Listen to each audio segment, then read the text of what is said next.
आदाब नाज़रीन, news 16 digital में आप सबका खैर मक़दम है। नाज़रीन, आज शहर बेंगलुरु में हज भवन में जो है सीएम सिद्धरामैया ने आज इसका इनाग्रेशन किया, इब्तिदा किया है। आज पहली फ़्लाइट थी। आज 12:30 बजे रात में जो है हाजियों के लिए यहाँ से हज भवन से जो है एयरपोर्ट के लिए बसें निकलेगी। आज तकरीबन 5 फ़्लाइट हैं हाजियों के। इंशाल्लाह कल जो है 3 फ़्लाइट हो गया। ऐसे ही आगे चलते चलते 22 तारीख़ तक जो है यहाँ से जो है हाजी निकल के जो है हज के लिए रवाना होंगे। आइए जानते हैं इसकी तफसीलात।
स्टेट हज कमेटी की जानिब से आज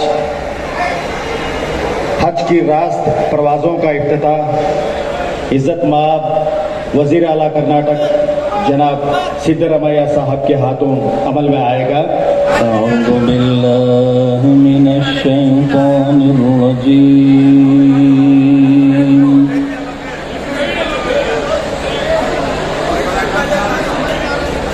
बिस्मिल्लाहिर रहमानिर रहीम। बिकुम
रख लीजिए बेनवा जोशी नात रसूल अकरम सल्लल्लाहु अलैहि वसल्लम पेश कर रही थी, आपकी खिदमत में भी तहनीत पेश की जा रही है। ಎಲ್ಲರಿಗೂ ನಮಸ್ಕಾರಗಳು. ನಾನು ಕರ್ನಾಟಕ ಸ್ಟೇಟ್ ಹಜ್ ಕಮಿಟಿ ಪರವಾಗಿ ಜನಪ್ರಿಯ ಮುಖ್ಯಮಂತ್ರಿಯಾದಂಥ ಶ್ರೀ ಸಿದ್ದರಾಮಯ್ಯ ಸಾಹೇಬರು, ಸನ್ಮಾನ್ಯ ಹಜ್ ಸಚಿವರಾದಂಥ ಶ್ರೀ ರಹೀಂ ಖಾನ್ ಸಾಹೇಬರು ಮತ್ತು ಸನ್ಮಾನ್ಯ ಮೈನಾರಿಟಿ ವೆಲ್ಫೇರ್ ಹಾಗೂ ವಸತಿ ಸಚಿವರಾದಂಥ ಜಮೀರ್ ಅಹಮದ್ ಖಾನ್ ಸಾಹೇಬರು ಮತ್ತು KH ಮುನಿಯಪ್ಪ ಸಾಹೇಬರು, ವೇದಿಕೆ ಮೇಲೆ ಇರುವ ಎಲ್ಲ ಗಣ್ಯ ವ್ಯಕ್ತಿಗಳಿಗೆ ಹಜ್ ಕಮಿಟಿ ಪರವಾಗಿ ಧನ್ಯವಾದಗಳನ್ನು. आज हमारे बीच में जनाब सिद्धरामैया साहब हैं, मैं और एक बार हमारे कर्नाटक स्टेट हज कमेटी की तरफ से बहुत बहुत उनको शुक्रिया अदा करता हूं, बहुत मुबारकबाद देता हूं। इसके साथ साथ हमारे बीच में आदरणीय जनाब कृष्ण भरगढ़ जी, वो भी हमारे बीच में मौजूद हैं। मैं भी उनको कर्नाटक स्टेट हज कमेटी की तरफ से वेलकम करता हूं। जनाब रहीम खान साहब म्यूनसिपालिटी और हज के मिनिस्टर, मैं उनको भी बहुत वेलकम करता हूं। उसके साथ साथ जनाब BZ जमीर अहमद खान साहब हाउसिंग और माइनॉरिटी और हज के मिनिस्टर हैं, मैं उनको भी वेलकम करता हूं।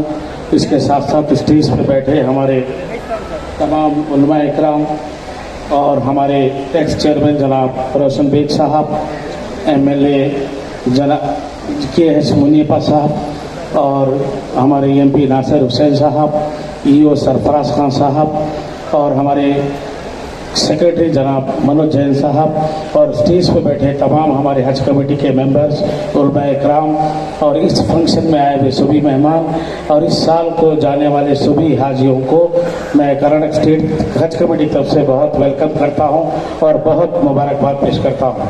जो बीदर गुलबर्गा रायचूर यादगीर के हाजी है वो हाजी हैदराबाद से जाएंगे और कुछ हाजी हमारे मंगलूर से भी जाने वाले थे, लेकिन वो कन्नौर और बेंगलुरु से जाएंगे। तो इस साल हमारे पास आंध्र प्रदेश के भी हाजी, अनंतपुर के, विजयवाड़ा के भी, बेंगलुरु थे, क्योंकि इस बिल्डिंग को हमने कोविड सेंटर में दिए थे। पिछले जब कोविड की महामारी थी तो इस बिल्डिंग में 100 कमरे, 100 रूम्स, हमने 1000 पेशेंट्स को बहुत शुक्रिया अदा करता हूँ कि उन्होंने एक लंगर लगाया है। जितने भी हाजी हैं उनको तो हज कमेटी की तरफ से हम फूड का प्रोविजन करते हैं, खाने का इंतजाम करते हैं, लेकिन हाजी के साथ जितने भी मेहमान आते हैं, दोस्त अहबाब आते हैं, रिश्तेदार आते हैं, उनके लिए बाबू शरीफ साहब ने बड़ा उन्होंने ऐलान किया है। मैं उनको हज कमेटी की तरफ से और एक बार बहुत शुक्रिया अदा करता हूँ। और ये हमारे फख्र की बात है, आज हमारे बीच लोकप्रिय मुख्यमंत्री सिद्धरामैया जी हैं। हर वक्त सिद्धरामैया जी का मुसलमानों के लिए, माइनॉरिटी के लिए बहुत बड़ा योगदान रहता है। मैं उम्मीद करता हूं कि हमारे 4 हज भवन आने वाले दिन में रेडी भी हम लोग लैंड देते हैं, तो आप इन 4 हज भवन के लिए अगर ग्रांट फायदा पहुंचेगा, क्योंकि इस भवन कोविड सेंटर में भी काम आया और जितने भी हमारे कार्यक्रम हो रहे, चाहे NGO के हो या इस्लामिक फंक्शन हो, और जो भी लास्ट टाइम में हम यहाँ पे T20 का जो प्रोग्राम था और यहाँ पे कई कार्यक्रम हुए, तो इस बिल्डिंग को हमने काफ़ी जनरली मूवमेंट में ले रहा है, इससे जनता को बहुत बड़ा फायदा पहुंच रहा है। तो इस इनॉग्रेशन के लिए थैंक यू, जय हिंद। खैर मकदम के बाद अब मौलाना सैयद मोहम्मद तनवीर हाशमी साहब बीजापुर से तशरीफ लाए हैं। सल्लल्लाहु अला रसूलिल करीम, अम्मा बाद, फ़क़द क़ाल अल्लाहु तबारक व तआला फ़िल क़ुरआनिल करीम, अऊज़ु बिल्लाहि मिनश शैतानिर रजीम, बिस्मिल्लाहिर रहमानिर रहीम, इन्नल्लाह व मलाइकतहु युसल्लूना अलन नबी। हरदिल अजीज वज़ीर आला श्री सिद्धरामैया जी, हरदिल अजीज सियासी कायद जनाब BZ जमीर अहमद खान साहब, जनाब रहीम खान साहब, हज कमेटी के चेयरमैन अराकीन और यहाँ पूरी लीडरशिप बैठी हुई है और बड़ी तादाद में ख़वातीन हजरात तशरीफ लाए हैं।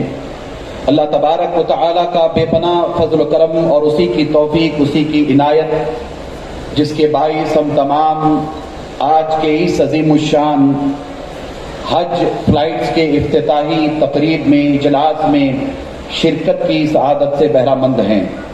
अल्लाह तबारक व तआला हम सब के जमा होने को अपनी बारगाह में कबूल फरमाए और जितने आज़मीन इन साल हज बैतुल्लाह और ज़ियारत रोज़े रसूलुल्लाह के लिए तशरीफ़ ले जा रहे हैं, अल्लाह तबारक व तआला इन सब को हज मबरूर की सआदत अता फरमाए। उलमा इकराम की एक बड़ी टीम, बड़ी तादाद यहाँ तशरीफ़ फरमा है। मुख्तसरन चंद गुजारिशात आप हज़रात की खिदमत में करके मैं रुखसत लेना चाहूँगा। अरकान इस्लाम में हज एक बड़ा अजीम रुकन है। नमाज, रोज़ा, हज और ज़कात, ये चार वो अजीम अरकान हैं जिनकी अदायगी हम सब के लिए और बिलखुसूस वो हजरात जो साहिब इस्तिताअत हैं, साहिब निसाब हैं, उनके लिए यहाँ से चलकर अल्लाह के घर तक पहुँचना और फिर माहे मुबारका में अरकान हज अदा करना और फिर उसके बाद अल्लाह तबारक व तआला तौफीक दे तो एक रुकन ज़कात का है जो साल में एक मरतबा साहिबान निसाब पर फर्ज है। इस वक्त आप उस अजीम सफर पे रवाना होने वाले हैं जिस सफर का कोई मुकाबला नहीं है। वो सारे आज़मीन जो अपने घर से चलकर हरमैन शरीफैन के सफर पर रवाना हो रहे हैं, वो बड़े खुश नसीब हैं, बड़े सआदतमंद हैं, इसलिए कि ये वो अजीम सफर है जिसका मुकाबला अमेरिका और यूरोप का सफर भी नहीं कर सकता। अमेरिका और यूरोप का सफर भी कोई माने नहीं रखता। ये सफर वो अजीम सफर है जिस सफर पर दुनिया के सारे अफसार कुर्बान हैं। वो सारे आज़मीन खुश नसीब हैं, वो भाई, वो बहनें, वो बेटियां, वो बुजुर्ग, वो खवातीन, वो हजरात जो इस वक्त हज के लिए तशरीफ ले जा रहे हैं। मैं इस मौके पर यह जरूर कहना चाहूंगा कि हमारे पास असबाब जरूर होते हैं, मगर हज के लिए हमारी कोशिशों से जाया नहीं जाता। हज के लिए वही जाता है जिन्हें अल्लाह बुलाता है। हज के लिए वही यहाँ से रखते सफर बांधता है जिसे अल्लाह की बारगाह से इजाजत होती है। आप लोग बड़े खुश नसीब हैं, इस अजीम सफर पे रवाना हो रहे हैं। दिल की अमीर गहराइयों से आप तमाम हजरात की खिदमत में हदीये तबरीक में पेश करना चाहूंगा। इस मौके पर खास तौर पर मैं आपसे गुजारिश करना चाहूंगा कि अरकान हज की अदायगी के बाद जब आप रोज़े रसूलुल्लाह पे हाजिर हों तो हम सब की जानिब से हुज़ूर अलैहिस्सलाम की बारगाह में सलाम पेश करें।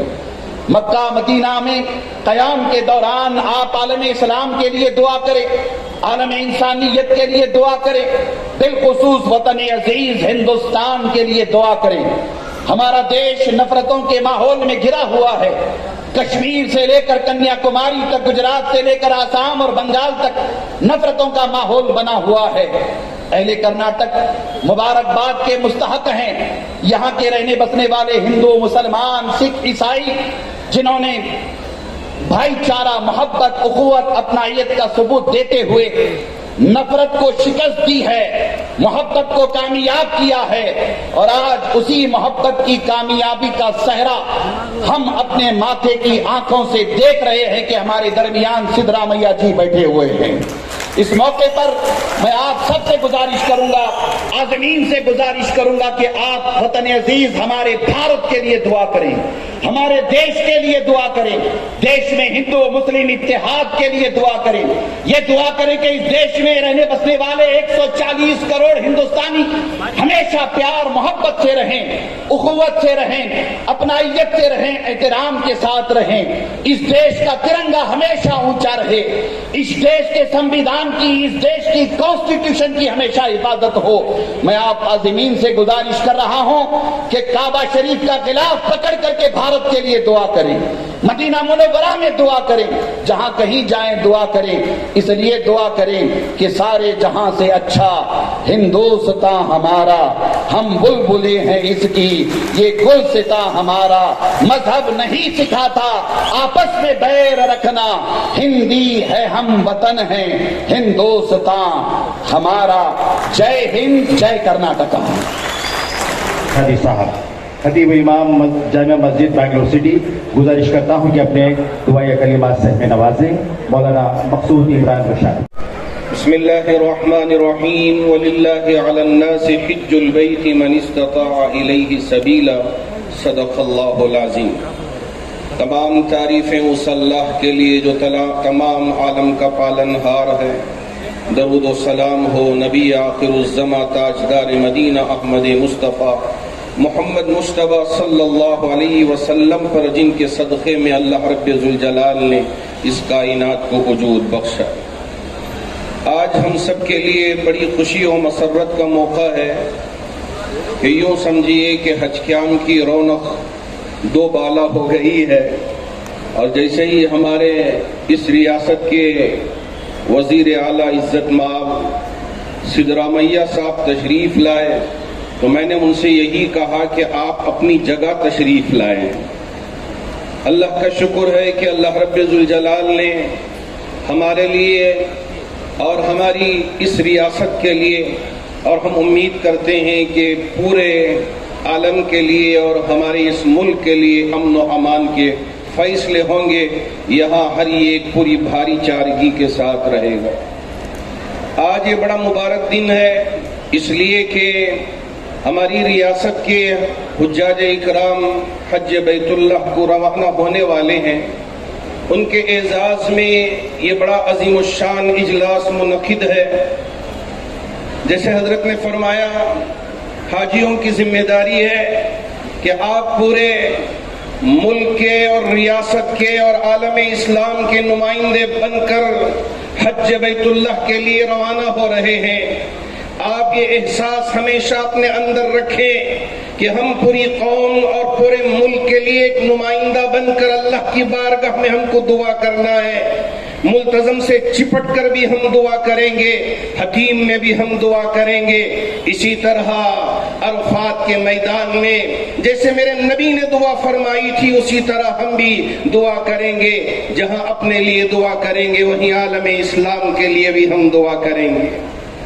अल्लाह रब्बुल ज़ुल जलाल हमारे इन तमाम हाजियों को जो जाने वाले हैं सेहत भी अता करे और अरकान को सही तरीके से अदा करने की ताकत व तौफीक अता फरमाए। माशाअल्लाह, मैं आज बहुत ही अदब के साथ मेरी रब के बारगाह में ये आयतें पढ़ूंगा कि अल्लाह रब्बुल ज़ुल जलाल ने आज हमारे लिए खुशी अता फरमाया है। हाज़ा मिन फ़ज़्लि रब्बी लियब्लुवनी अशकुरु अम अकफुर वमन शकरा फ़इन्नमा यशकुरु लिनफ्सी वमन कफ़रा फ़इन्न रब्बी गनियुन करीम ज़ालिका फ़ज़्लुल्लाहि युअतीहि मन यशा।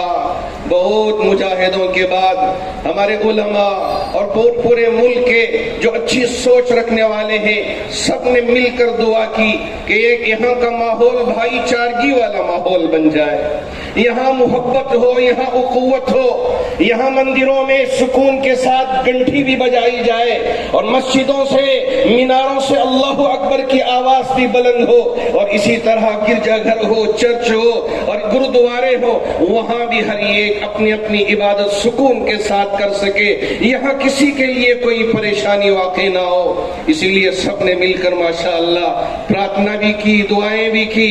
आज उसी का असर है कि हमारी रियासत में इज्जत माब सिद्धरामैया जैसे साहब वजीर आला बन के आए हैं। मैं सब मुसलमानों की तरफ से और तमाम अक़लियत की तरफ से और हमारे तमाम कर्नाटक के वासियों की तरफ से और हिंदुस्तान की तरफ से आपको दिल की गहराइयों से मुबारकबाद पेश करता हूँ।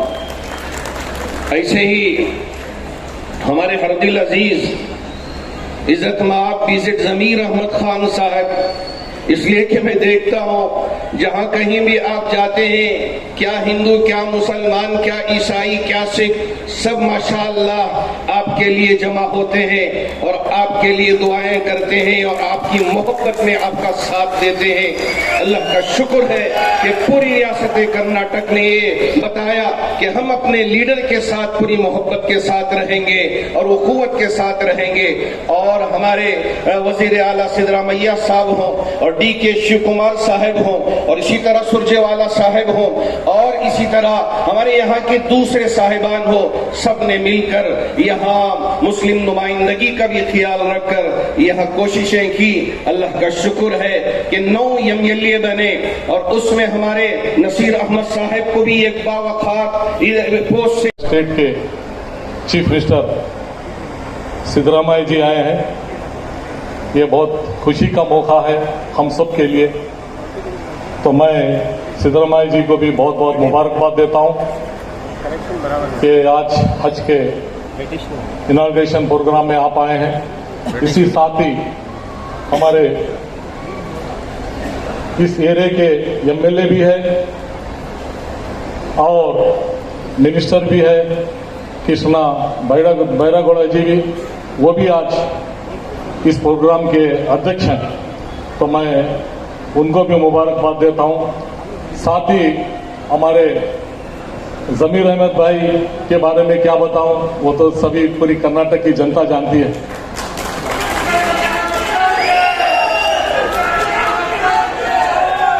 तो मैं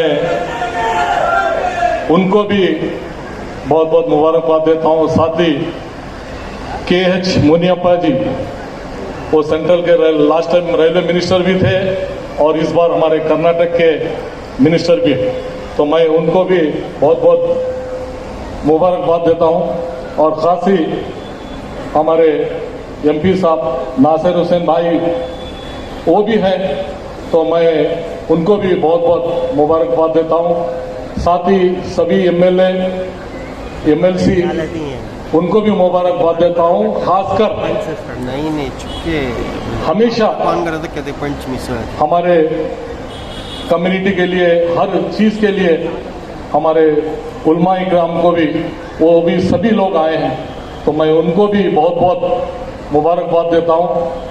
खासकर यहाँ पे जितने भी हज में ऑफिसर्स और खासकर वॉलंटियर्स जो इन्वॉल्वमेंट होके खिदमत दे रहे हैं, तो मैं उनको भी बहुत बहुत मुबारकबाद देता हूं, क्योंकि मैं कितना बोलो तो भी कम है, क्योंकि मैं भी किसी को पता नहीं, छुप छुप के हो या जिस तरह से भी हो, मैं हाजी भाइयों की खिदमत करता हूं 20 साल से। मैं खासकर बिदर में, सभी लोग जानते हैं मुझे, सभी हाजी भाई, मैं वहां पे एक कमेटी बनाई है खासकर हाजी भाइयों। मैं जमीर भाई, हज के चेयरमैन, ऑफिसर्स, सभी मेंबर्स, सभी वॉलंटियर्स मिलके कम से कम 8-10 बार यहाँ पे मीटिंग किए हैं, पूरे इंस्पेक्शन किए हैं, एयरपोर्ट में जाके इंस्पेक्शन किए हैं, कस्टम डिपार्टमेंट को, फ्लाइट्स के ऑफिसर्स को, मेडिकल डिपार्टमेंट को, हर तरीके से बार बार मीटिंग लेके, जो कभी पिछली बार जो प्रॉब्लम हुआ था इस बार नहीं होना बोल के इंतजाम के लिए पूरा कोशिश किए हैं। और हाजी भाइयों के लिए खाने का भी सेपरेट इंतजाम अच्छे से अच्छा कोशिश किए हैं। और अलग से, क्योंकि रोज के कम से कम 20 से 25 हजार जो हाजी भाइयों को छोड़ने के लिए और यहाँ पे खिदमत के लिए और देखने के लिए जो लोग आते हैं, बाजुक यहाँ पे इंजीनियरिंग कॉलेज में हमारे जमीर भाई के तरफ से सेपरेट उनके पैसों से रोज 20 से 25 हजार आदमी का खाने का इंतजाम किया गया। वो बाजुक कैंपस में चल रहा है, तो उसके लिए भी मैं बहुत बहुत मुबारकबाद देता हूं। और रोशन भाई के बारे में आप भी जानते हैं, वो भी बहुत ही खिदमत किए हैं हज के लिए, और वो भी आए हैं। बहुत से सभी गेस्ट हैं, नाम लेना मुझे मुश्किल होगा, तो मैं हज के बारे में कितना बोले तो भी कम ही होना भी चाहिए। तो मैं एक तो बात बता दूं, अल्लाह दुनिया में हर चीज नीचे उतार दिया, हज आपको नीचे ही करना पड़ता है। कुरान शरीफ अल्लाह नीचे उतार दिया, चाहे नेक काम करो, हज करो, नमाज पढ़ो, सब कुछ करो, सिर्फ वो जन्नत पाने के लिए करते हैं, दूसरा कोई नहीं है। नहीं तो इंसान नहीं डरता था, सिर्फ दोज़ख और जन्नत के लिए डर के इंसान सभी नेक काम कर रहा है अल्लाह के हुक्म में, सिर्फ जन्नत पाने के लिए। और अल्लाह वहां पे भी एक जगह बता रहा है, जिस जन्नत को तुम ढूंढते फिर रहे हैं, मैं माँ की खिदमत में रख दिया हूं, माँ के खत्मों में रख दिया हूं। तो माँ बाप के बारे में और हुकूक के बारे में बहुत कुछ बताया है, तो हम ये चीजों को भी देखते रहे। हुकूक बहुत ही इंपॉर्टेंट है, और जब तक हमारा दिल साफ रहे, हमारी नीयत पूरा दारोमदार नीयत पे, नमाज भी नीयत से पढ़ी जाती, ये दो चीज बहुत साफ होना चाहिए। बाकी आदमी इंसान कैसा भी हो, अगर ये दो चीज गड़बड़ हो गई तो बहुत ही सब कुछ गड़बड़ हो सकता है। तो इसके लिए हमारे लिए दुआ करिए, हम लोग अच्छा से अच्छा काम करें। हमको बहुत बड़ी जिम्मेदारी मिली, मैं कभी सोच नहीं सकता था कि इतना बड़ा मुकाम मिलेगा, इतनी बड़ी खिदमत के हम लायक होंगे। हम तो ऐसे ही खिदमत करते थे हज का। एक बार जमीर भाई बोले थे मुझे, बेंगलुरु में हज कैंप में हमेशा उनकी एक कमेटी, हमारे कॉलेज है बेंगलुरु में, तो यहाँ पे 4-5 बसेस में भेजता था, स्कूल के बसेस।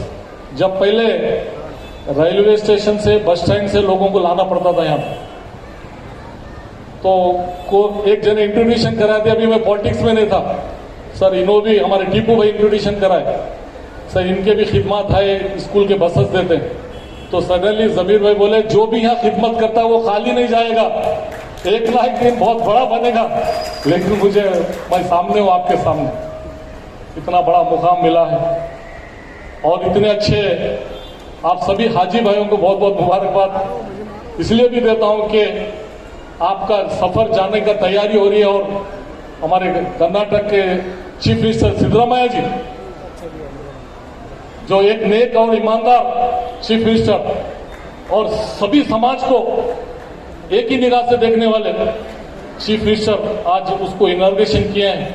हम सब मिलके हमारे देश के लिए, हमारे कर्नाटक सरकार के लिए और सिद्धरामैया जी के लिए, सभी मिनिस्टर्स के लिए, सभी एमएलएस के लिए कि हम ईमानदारी से और नेक काम करें। आप दुआएं करें वहां जाके, और सभी नौजवानों के लिए, सभी बिजनेस वालों के लिए आप इतना दुआ करिए। सभी ऑफिसर, सभी पुलिस डिपार्टमेंट, प्रेस मीडिया, सभी लोग जो लोग इसमें इन्वॉल्वमेंट है हज प्रोग्राम के लिए, कार्यक्रम के लिए, मैं सभी का बहुत बहुत शुक्रिया अदा करता हूं। अस्सलाम वालेकुम, जय Hind. Honorable Minister for Housing, Work, Minority Welfare, Government of Karnataka, जनाब जमीर अहमद खान साहब। आज बहुत बड़ी खुशी का दिन है। उस खुशी के मौके पर हमारे कर्नाटका के मुख्यमंत्री सिद्धरामैया जी शरीक होने की वजह से आप सबकी तरफ से मैं मुबारकबाद देता हूं। जैसे मैं हमारे नसीर साहब मुख्यमंत्री साहब को लेने के लिए निकले कि आज हज इनॉग्रेशन में जाना करके, चंद ऑफिसर आके, नहीं साहब बारिश बहुत जोर से बारिश पड़ रहा है, उधर जाना मुश्किल होता है। तो उनकी जबान ये निकला, आंधी आए, तूफान आए, मैं कभी हज का फंक्शन मिस नहीं किया, वो फंक्शन मेरे को जाने का करके बारिश को ना देखते हुए आज हमारे खुशी पे मौके पर इधर आए हुए तमाम हज्जाज उकराम की तरफ से, हमारी तमाम आवाम की तरफ से मिलगी गैरन से उनको मुबारकबाद देता हूँ। अब लोग अच्छी तरह से जानते हैं 2013 से लेके 2018 तक जो हमारे सिद्धरामैया साहब जब चीफ मिनिस्टर थे, ये हजमान रोशन बेग साहब भी इधर बैठे हुए, जब रोशन बेग साहब भी हमारी पार्टी के अंदर मंत्री हुआ करते थे, जब उनके अवधि के अंदर ही ये हज घर बनाया गया है। मेरे ख्याल से मेरे से ज़्यादा अच्छा रोशन बेग साहब इसके बारे में जानते हैं। मेरे ख्याल से ये हज भवन बनने के लिए कम से कम 100 करोड़ रुपए हमारे सिद्धरामैया साहब दिया करके मैं समझता हूँ ये रोशन बेग साहब अच्छी तरह से जानते हैं। ये जो हज भवन जो बना है, हज घर जो बना है, उसमें 100 करोड़ दिए गए। उसके साथ साथ में मैं जब 2018 के अंदर जब मिनिस्टर था, यही सिद्धरामैया साहब मेरे को बुला के मेरी पीरियड के अंदर 4 जगह मैंने जगह सैंक्शन की थी, 4 स्पॉट में हज भवन बनना करके। जैसे कि मंगलूर के अंदर एक जगह अलर्ट किए थे, गुलबर्गा के अंदर एक जगह अलर्ट किए थे, रायचूर के अंदर एक जगह अलर्ट किए थे, हुबली के अंदर एक जगह अलर्ट कर दिए थे। ऑलरेडी मंगलूर के अंदर 10 करोड़ जब सिद्धरामैया साहब मुख्यमंत्री थे, ऑलरेडी उधर हज भवन बनने के लिए सैंक्शन भी कर दिए थे मौलाना। उधर जाके जब मैं मिनिस्टर बनाया तो जब वो मुख्यमंत्री नहीं थे, मुख्यमंत्री ना होने के बावजूद भी मुझे बुला के सिद्धरामैया साहब ने डायरेक्शन दिया है। मेरी पीरियड के अंदर मेरी एक अरमान थी 4 स्पॉट के अंदर हज भवन बनना करके ऑलरेडी जगह 10 करोड़ रुपए में सैंक्शन भी किया हूँ। वो जगह आइडेंटिफाई करके हज भवन हम बनना करके मेरे को डायरेक्शन दिए थे। वो टाइम पे 10 करोड़ रुपए रिलीज किया गया था। वहाँ जाके जगह देखने के बाद वो जगह समझ में नहीं आने की वजह से वो जगह हमारी हुकूमत चले गई। अभी मालूम पड़ा कि वो 10 करोड़ रुपए के जो थे हमारा ग्रांट जो है वो 10 करोड़ रुपए ऐसे ही पेंडिंग है। हमारे MLC फारूक साहब ने 2 एकड़ सिटी के अंदर बेहतरीन जगह दिए करके मालूम हुआ। उसके अंदर अभी मैं रहीम खान साहब को हाल ही के अंदर हम लोग हज कमेटी की मीटिंग के अंदर हम लोग बैठ के तय किए ये चारों स्पॉट के अंदर ये 5 साल के अंदर ये चारों जंक्शन के अंदर ये हज घर होना करके हम लोग तय किए। इंशाअल्लाह ये अरमान हमारी पूरी किया जाता है। आप लोग देखे होंगे इस बार का कर्नाटका का जो कोटा था 8,100 चिल्लर हमारा कर्नाटका का कोटा था। उसके अंदर एप्लीकेशन जो है 8,170 पर 8 एप्लीकेशन आए। उसके अंदर जो हमारा जो कर्नाटका कोटा था 7,940 रुपये, यानी कैंसिलेशन हो जाने की वजह से इस बार क्या हुआ कोई भी हज उकराम को कोई तकलीफ नहीं हुई। आज मौलाना जो हज कमेटी से जो जा रहे मेरे ख्याल से अमन सुकून से बगैर तकलीफ के कोई जा रहे तो कर्नाटका के अंदर नहीं पूरे हिंदुस्तान के अंदर सिर्फ जो हज कमेटी जिधर है उधर से ही हज उकराम आराम से जा रहे हैं। आप देखे होंगे प्राइवेट वाले जो है कर्नाटका का हम ले लेंगे। कर्नाटका का जो पिछली बार जो कोटा था 4,100 चिल्लर कर्नाटका का 4,350 कोटा था यानी प्राइवेट के लिए। इस बार कोटा क्या करके लेस करके दे देके खाली 1,700 कोटा दिए। बहुत से हज अरमान रख के प्राइवेट टूर पे जो जाने वाले थे वो लोग थोड़ा नाराजगी और दुख महसूस कर रहे। वजह उनकी क्या ऑलरेडी पैसे बन दिए थे, अगर उनको जाने को नहीं हो रहा। वजह उसकी क्या हो गया जो कोटा हमारा जो प्राइवेट का जो कोटा था वो कोटा कम करके खाली 1,300 कोटा दिया गया है। इस बार मेरे ख्याल से हज कमेटी के अंदर प्राइवेट से ज्यादा सहूलत है कि हज कमेटी के अंदर है। हमारा हज का जो है इस बार यूनिफॉर्म कर दिए। पहले ABC कैटेगरी करके था, अब ABC कैटेगरी सब इक्वल होना अजीजिया में देना करके 3,03,000 रुपए निगदी करके आज एक रेट फिक्स करके मेरे ख्याल से प्राइवेट में भी देखे होंगे आप सुने होंगे 8 लाख 10 लाख 6 लाख 10 लाख तक भी चल रहा है। आज हज कमेटी के अंदर 3,03,000 रुपए करके एक बेहतरीन सर्विस दिया जा रहा है। उसके साथ साथ में पिछली बार थोड़ा तकलीफ ही थी हज उकराम को। वजह उसकी हमारा रहीम खान साहब बताए। वजह उसकी क्या था 2 साल कोविड होने की वजह से कोई हज उकराम हज को जाने के लिए नहीं हुआ। वजह उसकी कोविड आने की वजह से कैंसिल हो गया था। 2021 के अंदर क्या हो गया 2022 के अंदर लास्ट मोमेंट के अंदर रौफ साहब इधर ही शायद है लास्ट मोमेंट के अंदर क्या हो गया कंफर्मेशन होता नहीं होता करके लास्ट मोमेंट में क्या हो गया कंफर्मेशन हो गया। वो बीच में क्या हो गया 2 साल ये हम लोग क्या किया हज भवन जो हजगर जो है हम लोग कोविड सेंटर बना दिए थे। कोविड सेंटर बनाने की वजह से थोड़े डैमेजेस होने की वजह से एकदम लास्ट मोमेंट में अनलॉस होने की वजह से पिछली बार थोड़ा तकलीफात हुए नहीं है करके नहीं। इस बार अल्लाह के फजल करम से अल्लाह मियां ने रहीम खान साहब को मौका देने के बाद हम लोग लगातार एक 8 दिन से आके जो इंतजाम कराना हम लोग इंतजाम करा रहे। रहीम खान साहब एक बहुत अच्छी बात बताए। मैं ये भी हजों की खिदमत 20 साल से करता आ रहा हूँ। कोई बनमुट्टी करता है कोई दिखावा करता है। मेरे ख्याल से रहीम खान जो है 20-22 साल से मैं भी देख रहा हूँ। क्यों 2006 के अंदर मैं मिनिस्टर था मौलाना में। 2006 के अंदर अल्लाह मियां ने मुझे मौका देके हज और ऑफ मिनिस्टर बनाया गया था। उस टाइम पे रहीम खान वो टाइम से खिदमत करते रहीम खान आ रहे थे। जब रहीम खान साहब मेरे पास आके रहीम खान साहब मेरे को पूछे साहब मैं भी इधर 2-3 साल से मैं खिदमत कर रहा हूँ मगर क्या रहीम साहब कभी आगे नहीं है आप ऐसा पीछे से खिदमत कर रहे हैं। नहीं साहब मैं आगे नहीं आ रहा हूँ। मैं भी 2-3 बस आपके ट्रांसपोर्ट के साथ 2-3 बस में भेज रहा हूँ।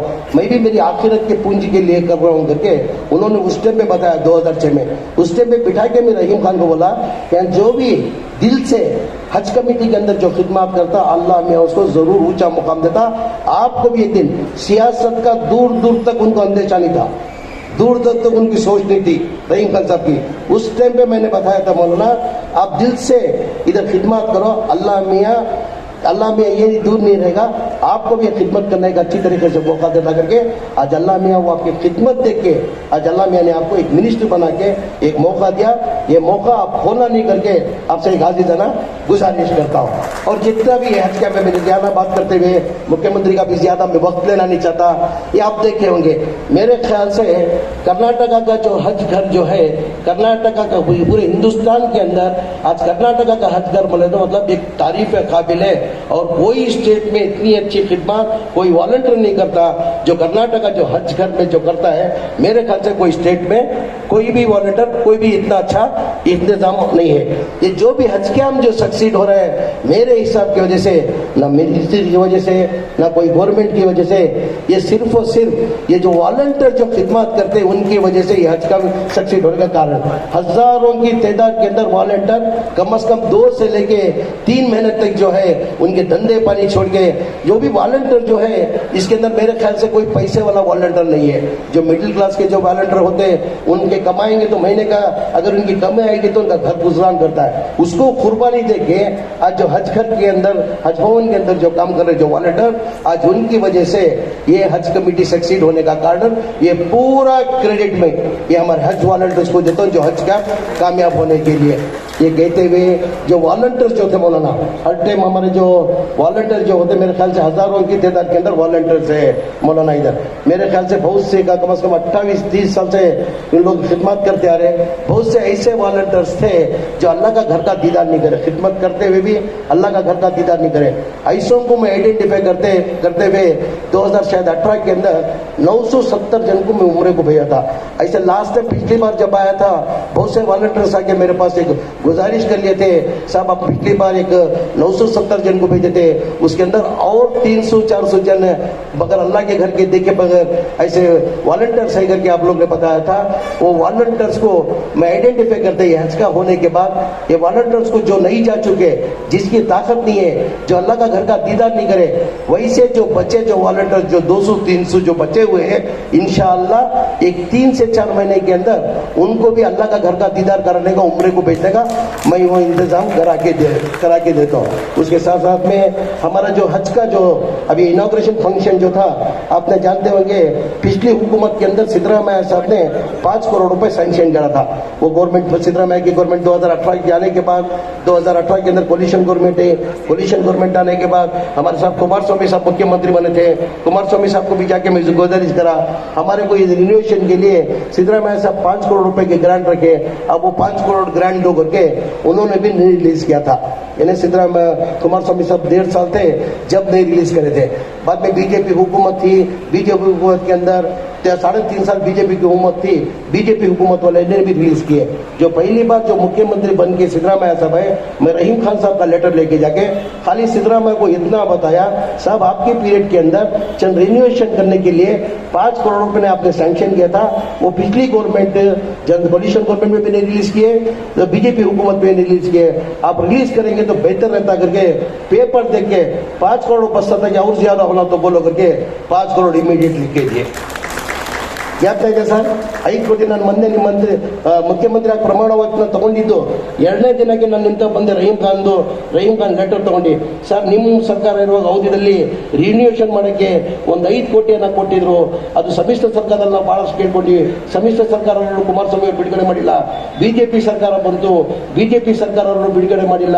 ಅದು ಹಂಗೆ ಉಳ್ಕೊಂಡಿದೆ. ದಯಮಾಡಿ ನಾವು ಒಂದು ಕೋವಿಡ್ ಸೆಂಟರ್ ಮಾಡಿದ್ದೀವಿ, ಹಾಗಾಗಿ ನಾವು ರಿನ್ಯೂಯೇಷನ್ ಮಾಡೋಕ್ಕೆ 5 ಕೋಟಿ ಬೇಕಂತ ನಿಮ್ಗೆ ಕೇಳಿದ್ದಕ್ಕೆ ಹಿಂದೆ ಮುಂದೆ ತಾವು ಯೋಚನೆ ಮಾಡಿಲ್ಲ ಸರ್. 5 ಕೋಟಿನ ಸಾಕು, ಇನ್ನೂ ಹೆಚ್ಚಾಗಿದ್ರೆ ಹೇಳು ಅಂತ ಹೇಳ್ಬಿಟ್ಟು 5 ಕೋಟಿ ಇಮಿಡಿಯೇಟ್ ತಾವು ಬರೆದು ಕೊಟ್ಟು ಬಿಡುಗಡೆ ಮಾಡೋಕ್ಕೆ ಆದೇಶ ಮಾಡಿದ್ದೀರ.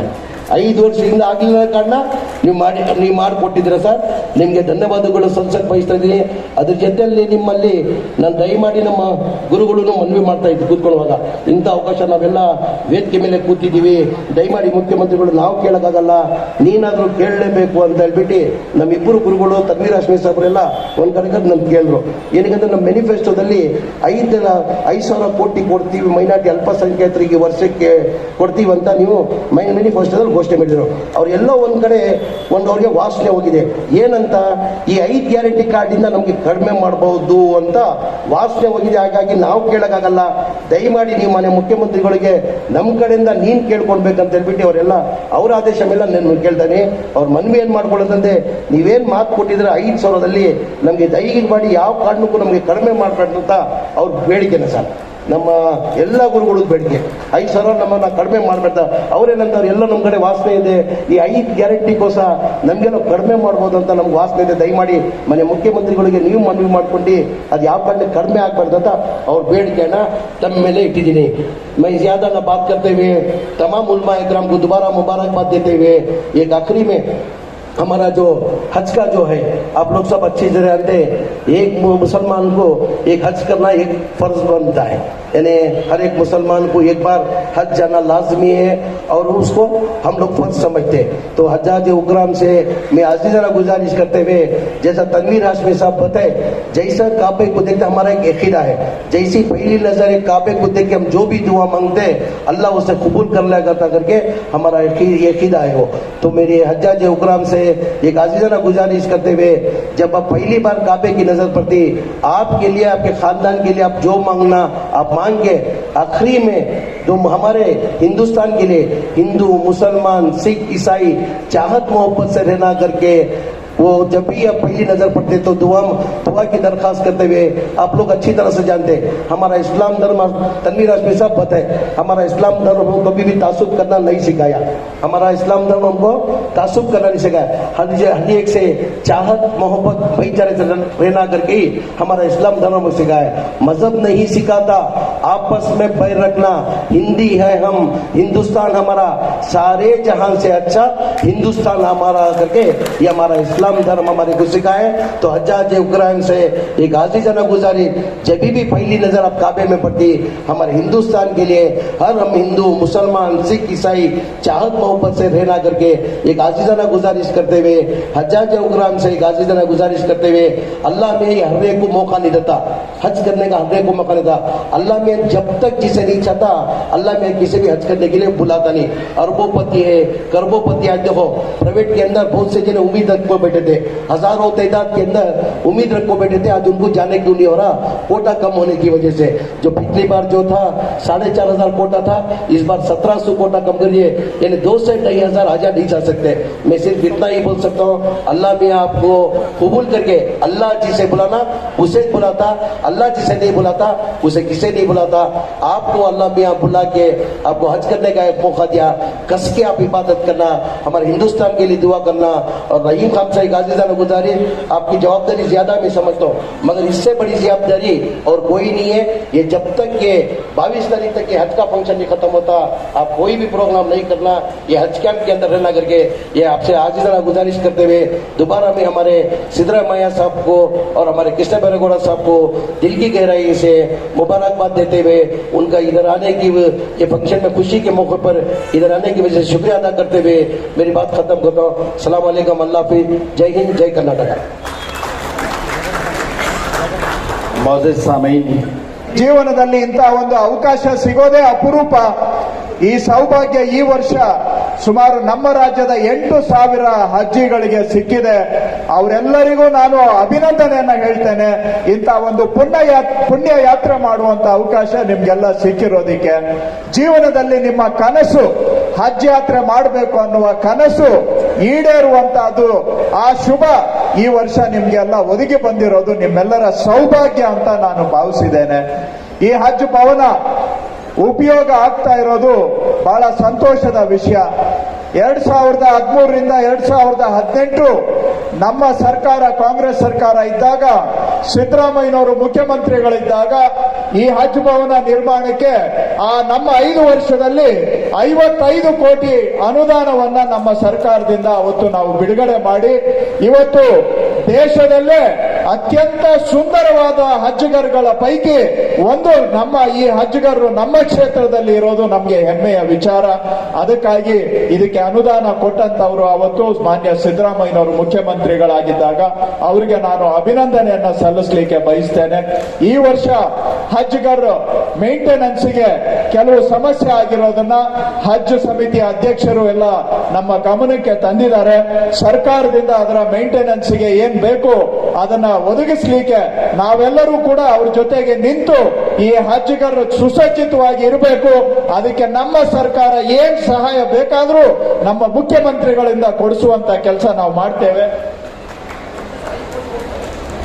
ಮೇಂಟೆನೆನ್ಸ್ಗೆ, ರೆಗ್ಯುಲರ್ ಮೇಂಟೆನೆನ್ಸ್ಗೆ, ಒನ್ ಟೈಮ್ ರಿಪೇರಿಗೆ ಪ್ಲಸ್ ರೆಗ್ಯುಲರ್ ಮೇಂಟೆನೆನ್ಸ್ಗೆ ಅದಕ್ಕೂ ಕೂಡ ನಾವು ಏನ್ ಬೇಕಾದ್ರೂ ಸವಲತ್ತನ್ನ ಮಾಡಿಕೊಡ್ತೇವೆ।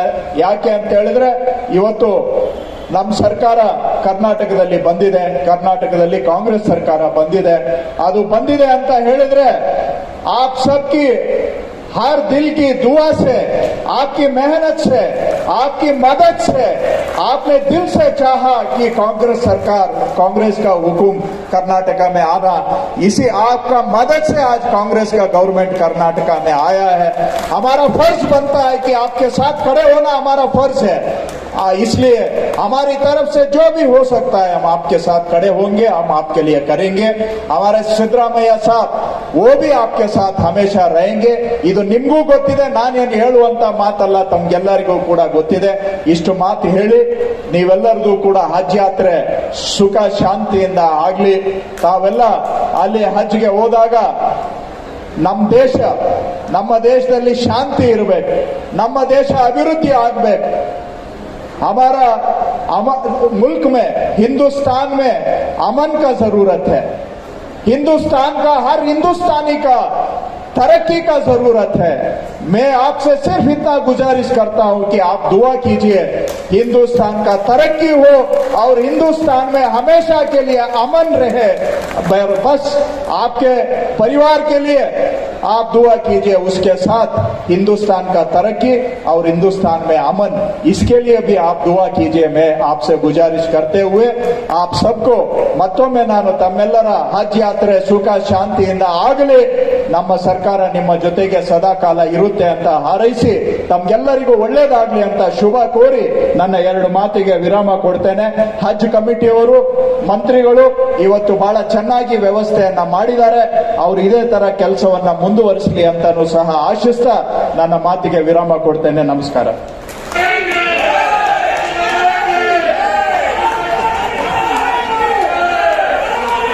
ಇವತ್ತು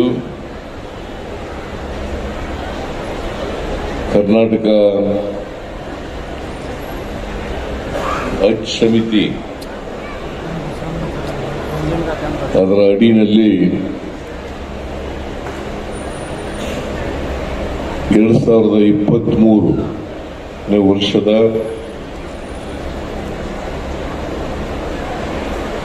ಹಜ್ ಯಾತ್ರಿಗಳು ಹಜ್ ಯಾತ್ರೆಗೆ ಇವತ್ತಿನಿಂದ ತೆರಳುತ್ತಾ ಇದ್ದಾರೆ।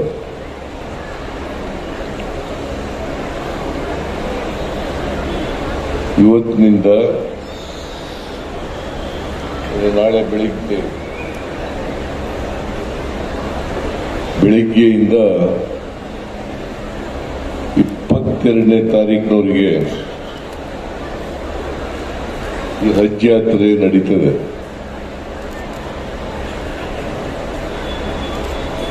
ನಾನು ಅತ್ಯಂತ ಸಂತೋಷದಿಂದ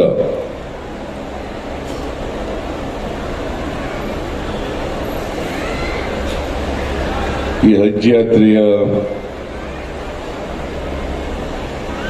ಉದ್ಘಾಟನೆಯನ್ನ ನೆರವೇರಿಸ್ತಾ ಇದ್ದೇನೆ।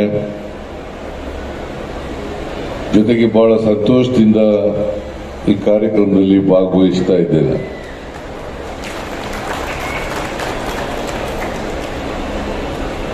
ನಾನು ಸರ್ಕಾರದ ಪರವಾಗಿ ಮತ್ತು ನಾಡಿನ ಜನತೆಯ ಪರವಾಗಿ ಎಲ್ಲ ಹಜ್ ಯಾತ್ರಿಗಳಿಗೆ ಶುಭವನ್ನು ಕೋರಿ ಅವರ ಪ್ರಯಾಣ ಸುಖಕರವಾಗಿರಲಿ ಅಂತೇಳಿ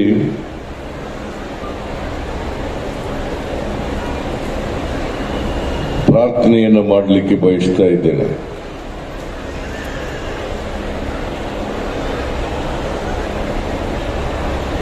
ಹಜ್ ಯಾತ್ರೆ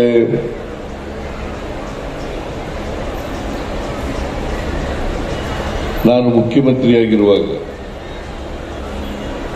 ಹಿಂದೆ 5 ವರ್ಷಗಳು ಕೂಡ ಈ ಉದ್ಘಾಟನಾ ಕಾರ್ಯಕ್ರಮದಲ್ಲಿ ಭಾಗವಹಿಸಿದ್ದೇನೆ। ಪ್ರತಿ ವರ್ಷನೂ ಕೂಡ ಹಜ್ ಯಾತ್ರಿಗಳಿಗೆ ಶುಭ ಕೋರ್ತಕ್ಕಂಥ ಅವಕಾಶ ಸಿಗ್ತಾ ಇದೆ। ಈಗ ಮತ್ತೆ 2003ರಲ್ಲಿ ಅವಕಾಶ ಒದಗಿ ಬಂದಿದೆ। ಈ ಅವಕಾಶ ಸಿಗಲಿಕ್ಕೆ ನಿಮ್ಮೆಲ್ಲರ ಆಶೀರ್ವಾದ, ಈ ರಾಜ್ಯದ ಜನರ ಆಶೀರ್ವಾದ ಕಾರಣ ಅಂತಕ್ಕಂಥ ಮಾತುಗಳನ್ನು ಹೇಳಲಿಕ್ಕೆ ಬಯಸ್ತಾ ಇದ್ದೇನೆ.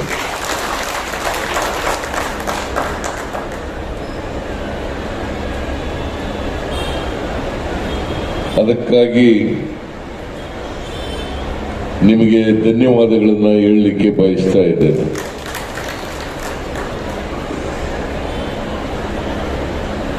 ಸರ್ಕಾರ ಯಾವುದೇ ಪಕ್ಷ ಸರ್ಕಾರದಲ್ಲಿ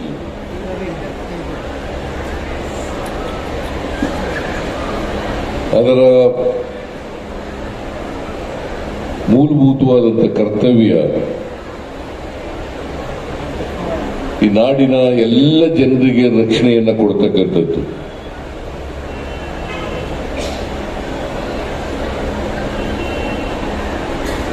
ಅವರಿಗೆ ರಾಜ್ಯದಲ್ಲಿ ನೆಮ್ಮದಿಯಿಂದ ಜೀವನ ಮಾಡಲಿಕ್ಕೆ ಎಲ್ಲ ರೀತಿಯ ಸಹಾಯ, ಎಲ್ಲ ರೀತಿಯ ಕಾರ್ಯಕ್ರಮಗಳು ಸರ್ಕಾರ ಮಾಡಬೇಕಾಗ್ತದೆ.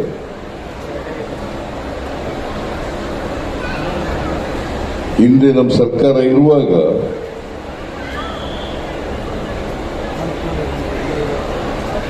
ಎಲ್ಲ ಜನರಿಗೆ, ವಿಶೇಷವಾಗಿ ಅಲ್ಪಸಂಖ್ಯಾತ ಜನರಿಗೆ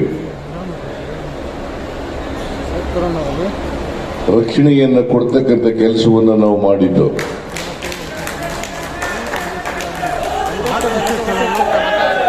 ನಾವು ಹೋದ್ಮೇಲೆ ಅಲ್ಪಸಂಖ್ಯಾತರು, ಹಿಂದುಳಿದವರು, ದಲಿತರು, ಬಡವರು ಭಯದಿಂದ, ಆತಂಕದಿಂದ ಬದುಕಬೇಕಾದಂಥ ಪರಿಸ್ಥಿತಿ ನಿರ್ಮಾಣ ಆಗಿತ್ತು. ನಾನು ಇವತ್ತು ಈ ರಾಜ್ಯದ ಜನತೆಗೆ ಭರವಸೆಯನ್ನು ಕೊಡ್ತೇನೆ. ನಮ್ಮ ಅಧಿಕಾರದ ಅವಧಿನಲ್ಲಿ ಯಾರೂ ಕೂಡ ಭಯದ ವಾತಾವರಣದಲ್ಲಿ, ಆತಂಕದಲ್ಲಿ ಬದುಕಬೇಕಾದಂತ ಅಗತ್ಯ ಇಲ್ಲ ಅಂತಕ್ಕಂಥ ಮಾತನ್ನ ಹೇಳಿ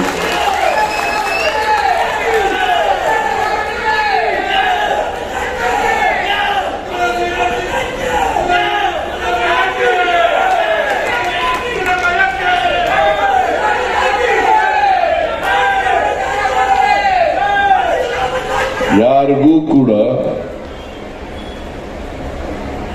ಕಾನೂನನ್ನು ಕೈಗೆ ತಕೊಳ್ಳಿಕ್ಕೆ ಅವಕಾಶ ಕೊಡಲ್ಲ.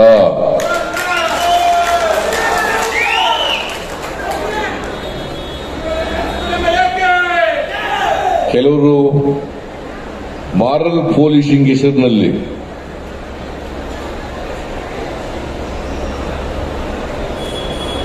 ಕಾನೂನನ್ನು ಕೈಗೆ ತಕೊಂಡು ಸಮಾಜದಲ್ಲಿ ಅಶಾಂತಿಯನ್ನ ಉಂಟು ಮಾಡತಕ್ಕಂಥ ಕೆಲಸವನ್ನು ಮಾಡ್ತಾರೆ. ನಾನು ಈಗಾಗಲೇ ಎಲ್ಲ ಪೊಲೀಸ್ ಅಧಿಕಾರಿಗಳಿಗೆ ಸೂಚನೆಯನ್ನು ಕೊಟ್ಟಿದ್ದೇನೆ. ಅದು ಮಾರಲ್ ಪೊಲೀಸಿಂಗ್ ಅಲ್ಲ, ಇಮ್ಮಾರಲ್ ಪೊಲೀಸಿಂಗ್. ಅದರಿಂದ ಅದಕ್ಕೆ ಅವಕಾಶವನ್ನು ಕೊಡಕೂಡದು. ಯಾರೇ ಮಾರಲ್ ಪೊಲೀಸಿಂಗ್ ನಲ್ಲಿ ನಿರತರಾಗಿದ್ದರೆ ಮುಲಾಜಿಲ್ಲದೆ ಕಠಿಣವಾದಂಥ ಕ್ರಮಗಳನ್ನು ತಗೊಳ್ಳಬೇಕು ಅಂತೇಳಿ ಪೊಲೀಸ್ನವರಿಗೆ ನಾನು ಈಗಾಗಲೇ ಸೂಚನೆ ಮಾಡಿದೆ. ಅದರಿಂದ ನಾನು ನಿಮ್ಮೆಲ್ಲರಿಗೂ ಭರವಸೆ ಕೊಡ್ತೇನೆ, ಈ ರಾಜ್ಯದ ಜನತೆಗೆ ಭರವಸೆ ಕೊಡ್ತೇನೆ, ಯಾರು ಕೂಡ ಆತಂಕದಿಂದ ಬದುಕಬೇಕಾದಂಥ ಪರಿಸ್ಥಿತಿ ಇಲ್ಲ.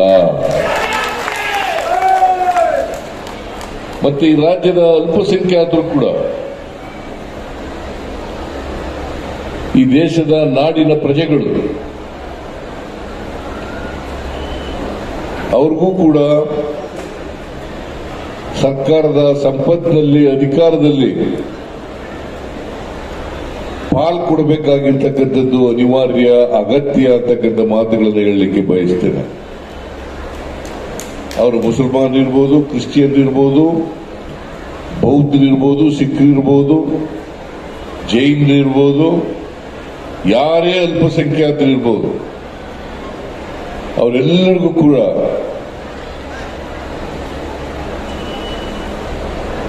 ಸಾಮಾಜಿಕ ನ್ಯಾಯವನ್ನು ಒದಗಿಸಿ ಅವರಿಗೆ ರಕ್ಷಣೆಯನ್ನು ಕೊಡಬೇಕಾದದ್ದು ಸರ್ಕಾರದ ಕರ್ತವ್ಯ. ಅದನ್ನೇ ನಮ್ಮ ಸಂವಿಧಾನ ಹೇಳ್ತಕ್ಕಂಥದ್ದು. ಆದ್ರಿಂದ ನಾನು ಬಹಳ ಸ್ಪಷ್ಟವಾಗಿ ಹೇಳಲಿಕ್ಕೆ ಬಯಸ್ತೇನೆ, ಸಂವಿಧಾನ ಏನ್ ಹೇಳ್ತದೆ ಅದರ ರೀತಿ ನಡ್ಕೊಳ್ತಕ್ಕಂಥದ್ದು ನಮ್ಮ ಜವಾಬ್ದಾರಿ. ಸೆಕ್ಯುಲರ್ ಸ್ಟೇಟ್ ಅನ್ನು ಎಸ್ಟಾಬ್ಲಿಷ್ ಮಾಡಬೇಕಾಗಿರ್ತಕ್ಕಂಥದ್ದು ನಮ್ಮ ಜವಾಬ್ದಾರಿ. ಆ ದಿಕ್ಕಿನಲ್ಲಿ ಎಲ್ಲರಿಗೂ ಸಮಾನ ಅವಕಾಶ, ಸಮಾನ ಗೌರವ, ಸಮಾನತೆ ಇದನ್ನ ಕೊಡ್ಲಿಕ್ಕೆ ನಾವು ಬದ್ಧವಾಗಿದ್ದೇವೆ ಅಂತಕ್ಕಂಥ ಮಾತನ್ನ ಹೇಳಲಿಕ್ಕೆ ಬಯಸ್ತಾ ಇದ್ದೇನೆ. ಈಗಾಗಲೇ ಜಮೀರ್ ಅಹಮದ್ ಅವರು ಹೇಳಿದ್ರು ಕೆಲವು ವಿಚಾರಗಳನ್ನು. ಅದು ಅಲ್ಪಸಂಖ್ಯಾತರಿಗೆ ಖುಷಿ ಪಡಿಸಲಿಕ್ಕೆ ಮಾಡ್ತಕ್ಕಂಥ ಕೆಲಸ ಅಲ್ಲ. ಅವರು ಅದಕ್ಕೆ ಹಕ್ಕುದಾರರು. ನಿಮ್ಮ ಹಕ್ಕನ್ನು ರಕ್ಷಣೆ ಮಾಡ್ತಕ್ಕಂಥ ಕೆಲಸ ಮಾಡಿದ್ರೆ ಅದು ನಿಮಗೆ ಖುಷಿ ಪಡಿಸಲಿಕ್ಕೆ ಮಾಡಿದಂತ ಕೆಲಸ ಅಲ್ಲ ಅಂತಕ್ಕಂಥ ಮಾತನ್ನ ಬಹಳ ಸ್ಪಷ್ಟವಾಗಿ ಹೇಳಲಿಕ್ಕೆ ಬಯಸ್ತಾ ಇದ್ದೇನೆ. ಮುಂದೇನೂ ಕೂಡ ನಿಮ್ಮ ಹಕ್ಕುಗಳನ್ನು ರಕ್ಷಣೆ ಮಾಡ್ತಕ್ಕಂಥ ಕೆಲಸವನ್ನು ನಾವು ಮಾಡ್ತೇವೆ. ಇವತ್ತು ಸುಮಾರು 7,200 ಜನ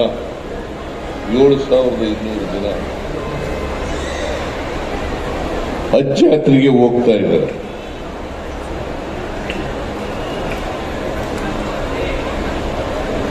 ಅವರೆಲ್ಲರೂ ಕೂಡ ಹಜ್ ಯಾತ್ರೆಗೆ ಹೋಗಿ ಅಲ್ಲಿ ಪ್ರಾರ್ಥನೆಯನ್ನ ಮಾಡಿ ಕರ್ನಾಟಕದಲ್ಲಿ ಅಥವಾ ಇಡೀ ದೇಶದಲ್ಲಿ ನಾವೆಲ್ಲರೂ ಕೂಡ ಒಂದು ತಾಯಿಯ ಮಕ್ಕಳಂತೆ ಬದುಕ್ತಕ್ಕಂಥ ವಾತಾವರಣವನ್ನು ನಿರ್ಮಾಣ ಆಗಲಿ. ಕುವೆಂಪು ಅವರವರು ಹೇಳಿದಂತೆ ಸರ್ವ ಜನಾಂಗದ ಶಾಂತಿಯ ತೋಟ ನಮ್ಮ ಸಮಾಜ ಆಗಲಿ ಅಂತಕ್ಕಂಥ ಪ್ರಾರ್ಥನೆಯನ್ನ ಮಾಡಲಿ ಅಂತೇಳಿ ನಾನು ಅವರಲ್ಲಿ ಎಲ್ಲ ಯಾತ್ರಿಗಳಲ್ಲಿ ಮನವಿಯನ್ನು ಮಾಡಲಿಕ್ಕೆ ಬಯಸ್ತೇನೆ. ನಮ್ಮ ಸರ್ಕಾರ ಸರ್ವರಿಗೂ ಸಮಪಾಲು ಈ ತತ್ವದಲ್ಲಿ ನಂಬಿಕೆ ಇಟ್ಕೊಂಡಿರ್ತಕ್ಕಂಥವ್ರು. ಸರ್ವ ಜನಾಂಗದ ಹಿತವನ್ನು ಕಾಪಾಡ್ತಕ್ಕಂಥದ್ದು ನಮ್ಮೆಲ್ಲರ ಗುರಿ. ಆ ದಿಕ್ಕಿನಲ್ಲಿ ನಾವು ಪ್ರಾಮಾಣಿಕ ಪ್ರಯತ್ನವನ್ನು ಮಾಡ್ತೇವೆ ಅಂತಕ್ಕಂಥ ಮಾತುಗಳನ್ನು ಈ ಸಂದರ್ಭದಲ್ಲಿ ಹೇಳಲಿಕ್ಕೆ ಬಯಸ್ತಾ ಇದ್ದೇನೆ. ನೀವೆಲ್ಲರೂ ಕೂಡ ಯಾತ್ರಿಗಳು, ಅವ್ರ ಜೊತೆನಲ್ಲಿ ಬಹಳ ಜನ ಬಂದಿದ್ದೀರಿ, ಅವ್ರಿಗೆ ಶುಭ ಕೋರ್ಲಿಕ್ಕೆ ಬಂದಿದ್ದೀರಿ. ಅವರೆಲ್ಲರಿಗೂ ಹಜ್ ಸಮಿತಿ ವತಿಯಿಂದ ಮತ್ತೆ ನಮ್ಮ ರಹೀಂ ಖಾನ್ ಮತ್ತು ಜಮೀರ್ ಅಹಮದ್ ಖಾನ್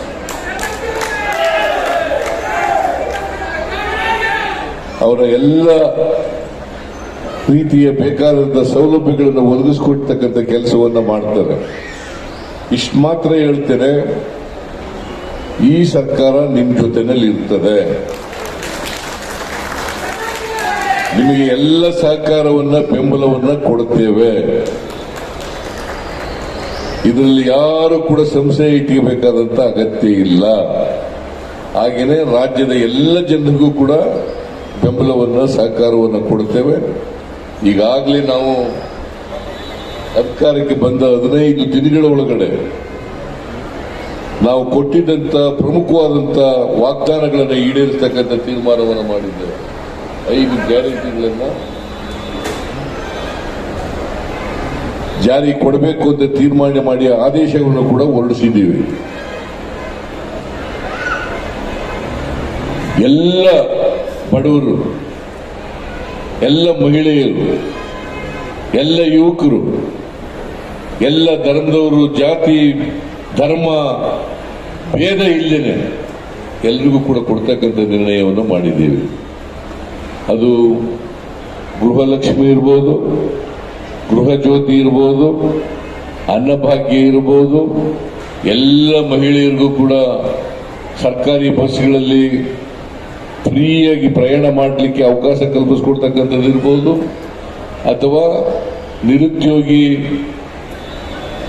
ಗ್ರಾಜ್ಯುಯೇಟ್ಗಳಿಗೆ 3,000 ರೂಪಾಯಿ ಕೊಡ್ತಕ್ಕಂಥದ್ದು, ಜೊತೆಗೆ ಡಿಪ್ಲೊಮಾ ಹೋಲ್ಡರ್ಸ್ಗೆ 1,500 ರೂಪಾಯಿ ಕೊಡ್ತಕ್ಕಂಥ ಕೆಲಸವನ್ನು ಈಗಾಗಲೇ ನಾವು ತೀರ್ಮಾನ ಮಾಡಿದ್ದೀವಿ. ಇದಲ್ಲದೆ ಇನ್ನೂ ಅನೇಕ ಭರವಸೆಗಳನ್ನು ನಮ್ಮ ಪ್ರಣಾಳಿಕೆಯಲ್ಲಿ ನಾವು ಹೇಳಿದ್ದೇವೆ.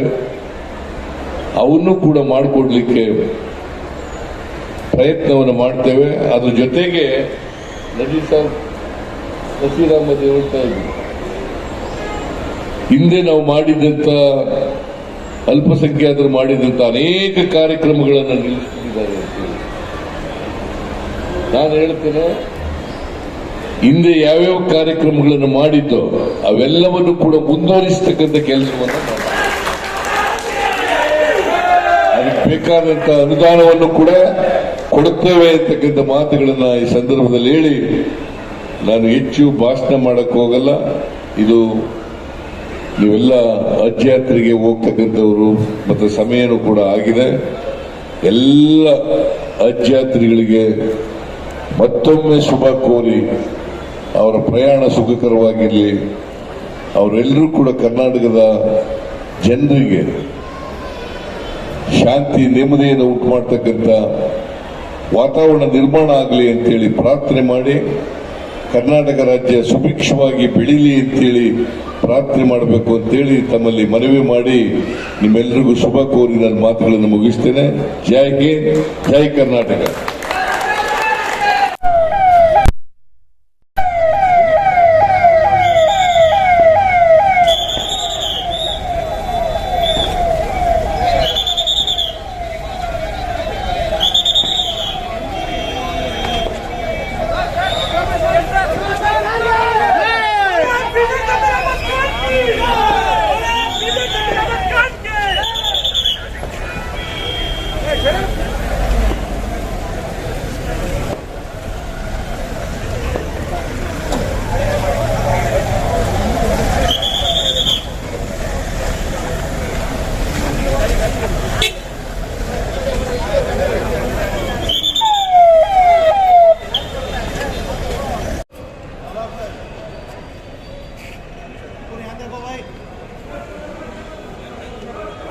नाजरीन, ताज़ा तरीन खबरों के लिए मेरे साथ बने रहे। न्यूज़ 16 डिजिटल के साथ मैं सुहेल पाशा, कैमरामैन रहमान के साथ।